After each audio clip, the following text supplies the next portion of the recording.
At about $2,800 per semester, Sampson and Young are more expensive than other traditional male dorms. Although the price may be higher, students feel the investment is well worth it. The Havana Police Department and the FDLE have both launched investigations to determine what could have caused this apparent murder-suicide. Grassroots efforts are well underway nationwide to plan for the 2012 re-election of President Obama. Volunteers are coming together once again to contribute towards a successful campaign. High school volleyball has been serving up some stiff competition. Teams are battling it out in their district play in hopes of finishing the season strong. Here are the teams that we caught up with this week. Check it out.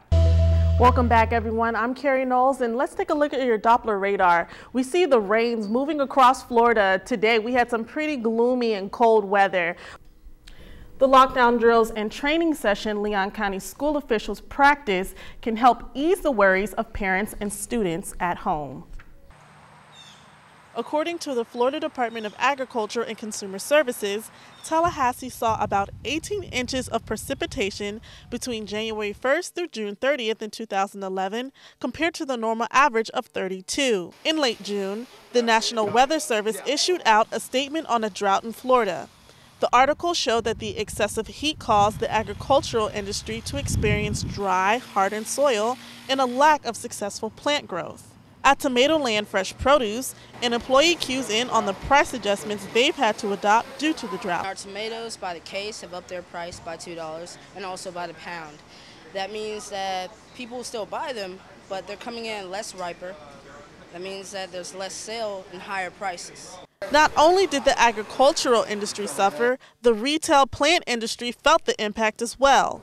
Local nurseries had to put in more time and resources into maintaining plant life. Well, here it definitely took a lot more water and a lot more electricity to keep all these plants irrigated.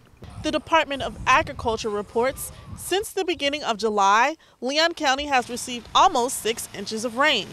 Now that rains have made their way back into the area, vegetation is flourishing once again. The 2011 Tallahassee heat wave has impacted residents on all levels. Hopes are the recent rainfall will spruce plant life back up. For News 20 at 5, this is Carrie Knowles reporting.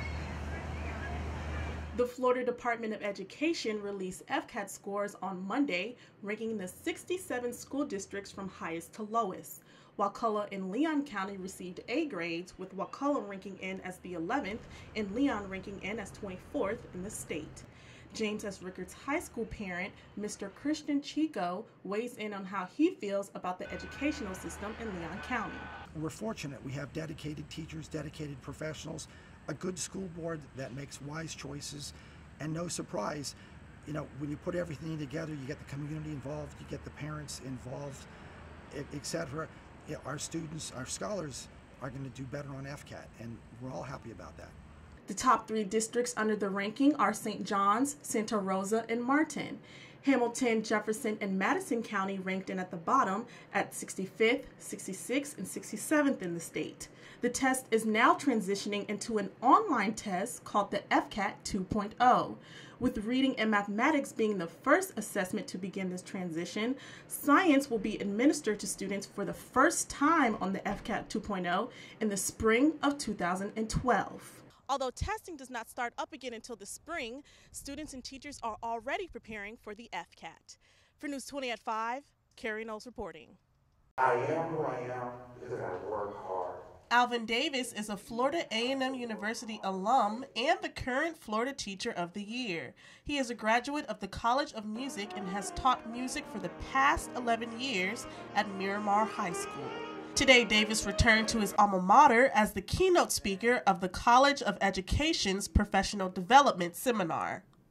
Teachers have the responsibility of making the American dream a reality, and that is the most important thing that I can spread to America if I'm chosen as a national teacher here.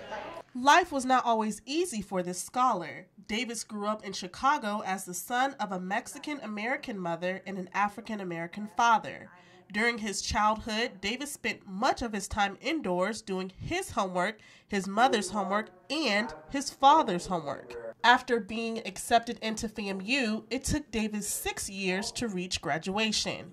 He uses these experiences in his lecture to motivate students to do well despite the obstacles. So he's very humble. He's very down to earth.